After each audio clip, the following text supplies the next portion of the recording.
morning, students. In the last class, we had studied two circuits. One was the resistive circuit, another was the inductive circuit. Now we shall go to the next circuit in the chapter, that is a capacitive circuit. Here we are applying an AC voltage to a capacitor. The circuit diagram is shown here. A capacitor C is connected in series with an AC source. So this is the symbol of AC and it supplies an alternating voltage. V is equals to Vm sin omega t. Let us call it as equation 1. Let us define the different terms in this equation. Small v is the instantaneous value of the alternating voltage at a given instant of time t. Vm is the peak value and omega is the angular frequency. Now this applied voltage appears as the potential difference across the capacitor. Now let us define the capacity of a capacitor. This you have learnt in the second chapter. The capacity C is defined as the ratio of charge in the capacitor to the potential difference across the plates of the capacitor, Q upon V. So you have the relation C is equals to Q by V. If you cross multiply, you will get Q is equals to C into V. Now put the value of V. V is equals to Vm sin omega t. So you will have Q as C Vm sin omega t. Now let us define current. Current is defined as the rate of flow of charge. Here it is alternating current, means it varies with time. Let us say dq is a small amount of charge that flows in time dt. Therefore ACI will be equals to dq upon dt. Now put the value of q and simplify. Therefore I will be equals to d by dt of q. What is the value of q? C Vm sin omega t. So it is C Vm sin omega t. Now C Vm is a constant outside the differentiation. So C Vm into d by dt of sin omega t. So what is the derivative of sin omega t? It is given as cos omega t into omega. Therefore, let us take omega at the start. So it will become omega C Vm into cos omega t. Now we shall use a trigonometric relation. Cos omega t is equals to sin omega t plus pi by 2. So for this cos omega t, I will put it as sin omega t plus pi by 2. So what will be the value of I then? I will be equals to Im. For this bracketed quantity, I shall call as Im into, for cos omega t, it is sin omega t plus pi by 2. Let us call it as equation 2. Equation 2 gives you the instantaneous current in the circuit. Here, Im is given as omega c into Vm. Let us take omega c on the other side. So you will have 1 upon omega c is equals to Vm upon Im. Let us divide numerator and denominator by root 2. Value will not change. So it will become Vm upon root 2. This will become Im upon root 2. So in the first session I had told you the peak value divided by root 2 gives you the RMS value. So this numerator will give you RMS value of voltage and the denominator will give you RMS value of current capital R. Therefore, 1 upon omega c is equals to V upon I. Now let us go back to Ohm's law. In Ohm's law, we have V is equals to IR. Therefore, R is equals to V upon I. So the ratio of voltage to current is resistance. What is the meaning of resistance? Opposition to the flow of current. Here also, it is the ratio of alternating voltage to current. So this also represents opposition of a capacitor to the flow of AC. So I have written it here. 1 upon omega c is the effective opposition of a capacitor to the flow of AC and it is called as capacitive reactance and it is denoted by the letter XC. So what is XC? XC is nothing but 1 upon omega c, that is equals to V upon I. V is RMS value of voltage and I is RMS value of current. So how to define the capacitive reactance? It is the ratio of RMS value of voltage across the capacitor to the RMS value of current through the capacitor. And what is the expression for capacitive reactance? Xc is equals to 1 upon omega c. If you put the value of omega as 2 pi nu, it becomes 1 upon 2 pi nu c. What is the SI unit of capacitive reactance? This reactance is opposition like resistance. This reactance has a unit ohm. So ohm is the SI unit of capacitive reactance. Now we shall show the phase relation between voltage and current in the phasor diagram. Here the phase angle is omega t and here the phase angle is omega t plus pi by 2. You can very clearly observe phase angles are different. The meaning is they are not in the same phase. And what is the difference of phase? It is pi by 2. And here it is omega t plus pi by 2. Plus pi by 2 means the current leads the voltage by an angle pi by 2. So this you have to remember. I have written it here. Current leads voltage by an angle pi by 2. Now the same thing we shall show in the phasor diagram. This instantaneous voltage V is shown by the phasor vector capital V. This phase angle omega t is shown in the anticlockwise direction. And the projection of V on the vertical axis will give you the instantaneous value of the voltage. What is the instantaneous value? Vm sin omega t. So this represents Vm sin omega t. Now how to represent current?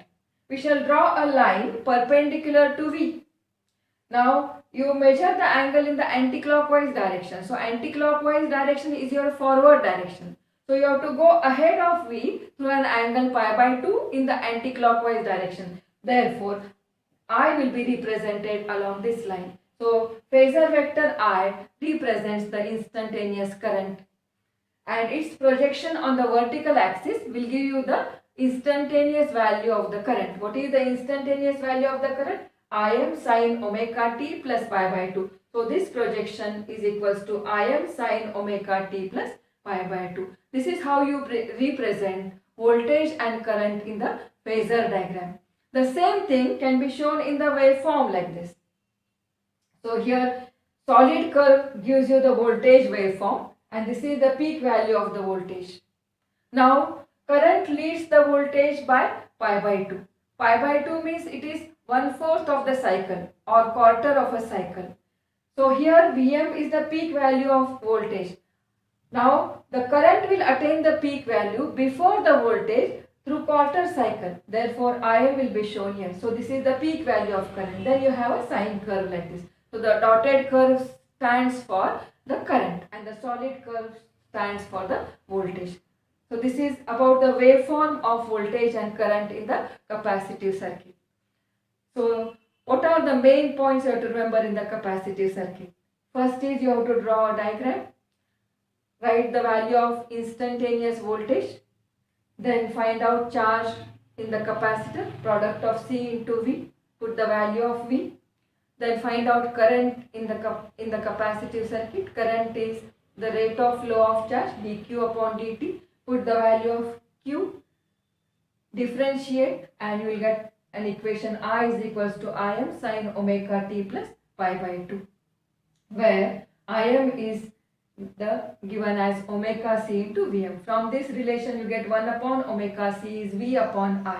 And 1 upon omega c is nothing but effective opposition of a capacitor to the flow of AC and it is called as capacitive reactance Xc. So Xc is given as V upon I, that is the ratio of RMS value of voltage across the capacitor to the RMS value of current through the capacitor. And the expression for Xc is equals to 1 upon omega c equals to 1 upon 2 pi nu c. Now if you observe equations 1 and 2, you will find that current leads the voltage by an angle pi by 2. So the same thing is shown in the phasor diagram. This is vector V which represents the voltage and this is vector I which represents the current. Current leads the voltage by an angle pi by 2. And the waveform for voltage and current are shown in the figure. So this is all about the capacitive circuit. Now in the last session we had defined inductive reactance. In this we have defined capacitive reactance. Now let us write the difference between inductive reactance and capacitive reactance. The inductive reactance is shown as XL and the capacitive reactance is XC. So let us write the points of distinction between the two.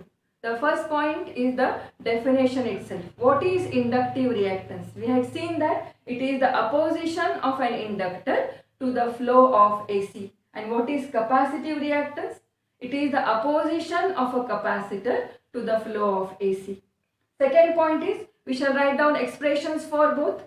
XL is equals to 2 pi UL and XC is equals to 1 upon 2 pi UC. What is nu there? Nu is the frequency of AC. Now from these expressions, you will find out the factors on which the reactance depends. Now first point you can see here, XL is directly proportional to L, whereas XC is inversely proportional to C. Now another point is how they depend upon nu. You will find that XL is directly proportional to nu and XC is inversely proportional to nu. Same variation of reactance with the frequency can be shown graphically. If you plot XL on y-axis and nu on the x-axis, you will see that the graph is a straight line like this. And here if you plot XC on y-axis and nu on x-axis, then you will see that the graph is a decreasing curve like this. So these are some of the points of distinction between inductive reactance and capacitive reactance. So one point is very clear, both inductor and capacitor have opposition for AC. Now do they oppose DC? And what is the frequency of DC, direct current? Let us find out that. So we had seen that alternating current is a varying current. So the graph of alternating current against time is a sine curve like this. Alternately you have positive and negative half cycles, and the number of cycles per second we call it as the frequency. So AC has got certain frequency. What about direct current? What is direct current? Direct current is a unidirectional current. It flows in only one direction. We do not have positive and negative cycles over there. So what is the frequency of DC? Frequency of DC is equals to 0. Nu is 0 for DC. So what is the opposition of an inductor and capacitor for DC current? Let us put nu equals to 0 in both the expressions. So if nu is equals to 0, naturally XL is also equals to 0. What is the meaning? The inductor has no opposition for DC. That is, DC passes very easily through an inductor.